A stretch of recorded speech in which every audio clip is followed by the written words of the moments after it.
बड़ी स्पष्ट बात है कि बाहरी जगत की जो कोलाहल है, बाहरी जगत की जो हलचल है, वो आपके अंदर दो प्रकार से प्रवेश करती है। एक तो कानों के द्वारा जो आपने सुना, और एक आंखों के द्वारा जो आपने देखा। तो आप जो देखते हो और जो सुनते हो, उसके बाद आपके अंदर जो विचारधारा बनती है, आपके अंदर उसके प्रति जो भाव बनते हैं, वो आपकी सोच पर निर्भर होते हैं, आपकी समझ पर निर्भर होते हैं, आपके विवेक पर निर्भर होते हैं कि आपके अंदर जैसा विवेक होगा वैसा आप उसका परिणाम दे पाओगे। बात कहीं की भी हो, कैसी भी हो, अगर आपने सुनी है और आपके अंदर सही विवेक है तो उस बात को सही दिशा में ले जाओगे। और यदि वही बात आपने सुनी है और आपके अंदर विवेक अच्छा नहीं है, आपकी संगत का असर आपके ऊपर है, आपने गलत संगत की है, सत्संग नहीं किया है, तो उसके प्रति आप जो निर्णय लोगे तो ये तो वाद विवाद पैदा होगा या द्वेष भाव पैदा होगा। सही दिशा नहीं दे पाओगे तुम उस बात को, क्योंकि आपके अंदर विवेक का होना बहुत जरूरी है। किसी बात को सुनने कर, समझ कर, और वो आप तभी समझ सकते हैं जो आपके अंदर समझ विकसित हुई हो, आपके अंदर विवेक हो, तब आप उस बात का निर्णय सही से ले सकते हैं। कई बार कई लोगों का मानना होता है कि आंखों का देखा सच होता है।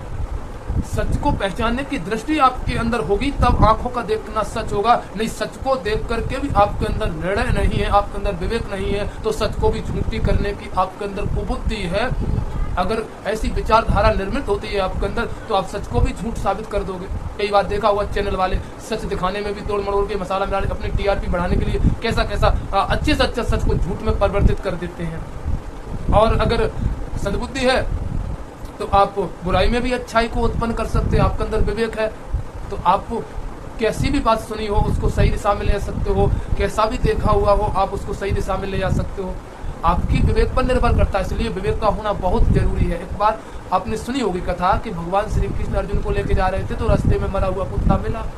तो अर्जुन कहते हैं भगवान देखो इसने क्या बुरे कर्म किए थे, कितनी बुरी तरीके से मरा हुआ पड़ रहा है, सड़ रहा है नाली में। तो भगवान श्री कृष्ण कहते हैं कि अर्जुन तुम्हें उसके अंदर बुराई नजर आ रही है कि उसने कैसे कर्म किए थे। अरे उसने किए थे तो उसने भोगा होगा, लेकिन अर्जुन ये तो देखो उसके चमचमाते दांत कितने सुंदर लग रहे हैं। देखो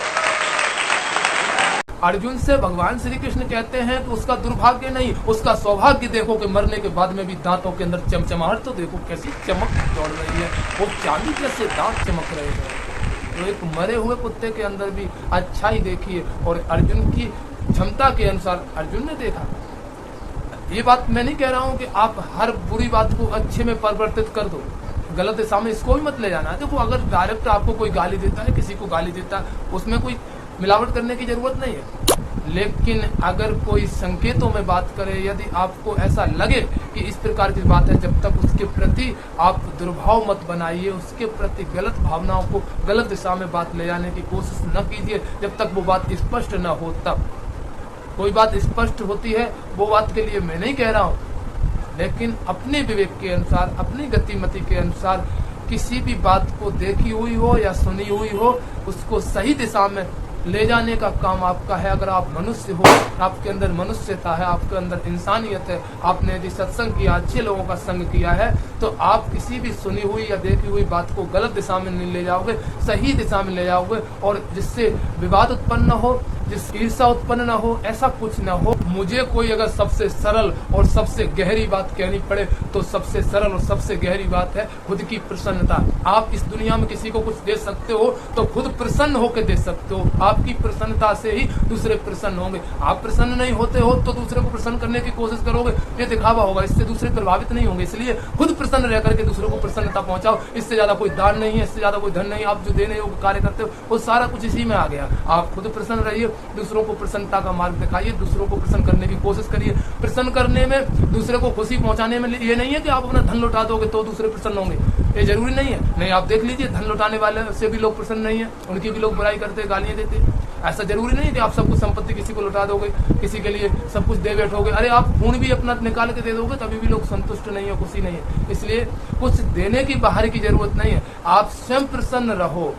आप स्वयं सुखद रहो, आप स्वयं आनंदित रहो। आपके आनंद से ही लोग आनंदित हो जाएंगे, आपके संपर्क से लोग खुशी हो जाएंगे। इसलिए आपकी प्रसन्नता मूल्य रखती है, आपकी खुशी मूल्य रखती है। आपके परिवार में खुशी पहुंचाने के लिए, आपके स्वजन मित्रों में, इर्द गिर्द रहने वालों में, सबके अंदर खुशी का माहौल पहुंचाने में लिए आपकी खुशी होना बहुत जरूरी है। मैं ये नहीं कह रहा हूँ, मेरी बात आप मान लीजिए, आपको ठीक लगे तो ठीक है, नहीं तो कोई बात नहीं। मुझे आप आनंद में रहते हो, आप प्रसन्न रहते हो अंदर से, तो इसका मतलब ये नहीं, जाहिर ये भी नहीं करना है कि आपसे कोई ये समझे, आपको कोई ये सोचे कि ये व्यक्ति सुखी है, खुशी है, ऐसा भी दिखावा नहीं करना। आप खुश रहो, बस आप स्वयं में संतुष्ट रहो, दूसरों को संतुष्ट पहुंचाने की जरूरत नहीं है। आपको ये सिद्ध करने की बिल्कुल जरूरत नहीं कि मैं सही हूँ, आपको ये सिद्ध करने की बिल्कुल जरूरत नहीं कि मेरा मार्ग सही मार्ग है और आपका मार्ग गलत मार्ग है। इस बात का भी निर्णय लेने के आप कुछ भी नहीं होते, हकदार नहीं है। जो व्यक्ति कर रहा है वो अपनी मर्जी से कर रहा है, उसमें आपको प्रसन्न होना है।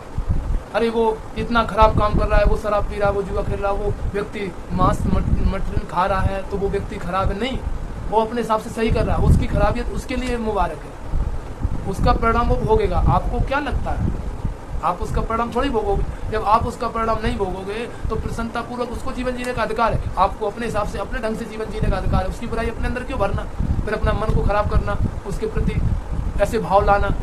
खराब काम दूसरा कर रहा है लेकिन दुखी हम हो रहे हैं कि अरे वो खराब है, वो ऐसा है। मैं दुनिया का ठेकेदार नहीं हूँ, सीधी सी बात है। जो जैसा कर रहा है उसका परिणाम भोगेगा वो।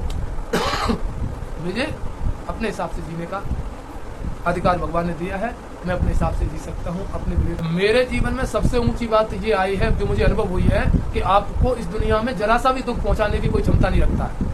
आपको जरा सा भी कोई दुख पहुंचाए, संकट पहुंचाए, आपको ये केवल अपनी मन की भावना है कि इसने मुझे दुख दिया, अरे ये मेरे जीवन में आ गया, इसने ऐसा कर दिया, इसने मेरे साथ बेईमानी कर ली। जो भी आपके साथ हुआ है वो आपके कर्मों का ही फल आपको मिला है। आप समझो न समझो, ये आपकी मर्जी है और आपको समझना पड़ेगा। नहीं समझ तो इससे कुछ भी मतलब निकलने वाला नहीं है। आपके साथ में जिसने भी जो व्यवहार किया है, आपने किसी के साथ किया होगा, उसी व्यवहार का परिणाम है कि आपको आज ऐसा व्यवहार आपके साथ में लोगों ने किया। भले बेईमानी की हो, कि आपको किसी ने कुसंगत में डाला हो, या आपको किसी ने गलत मार्गदर्शन दिया हो, या आपका सब हड़प लिया हो, या आपको उसने मार पीटा हो, जो भी किया है प्रक्रिया, जो भी आपके साथ दूसरों ने की है, वो सारे के सारे आपके कर्मों का भोग है। आपने ही दूसरों के साथ किया था, वही लौट के आपके पास आया है, मानो या ना मानो। भगवान श्री कृष्ण की बातें लगातार याद आती है। नैनम चिंतन्ति शास्त्राणि नैनम दयाति पावक अर्जुन। तुम्हारा कोई कुछ नहीं बिगाड़ सकता, हवा भी आपको उड़ा नहीं सकती, पानी गला नहीं सकता, अग्नि जला नहीं सकती। आप भी वही तत्व हो जो अर्जुन है। अर्जुन के लिए श्री कृष्ण ने नहीं कहा, आपके लिए और हमारे लिए भी कहा है। हम और आप वही है, आत्म तत्व है। हमारा आपका कोई सोच करके भी लाख उपाय कर ले, फिर भी किंचित मात्र कुछ नहीं बिगाड़ सकता। आप वो ब्रह्म तत्व, अगर समझो तो, नहीं समझो कोई बात नहीं।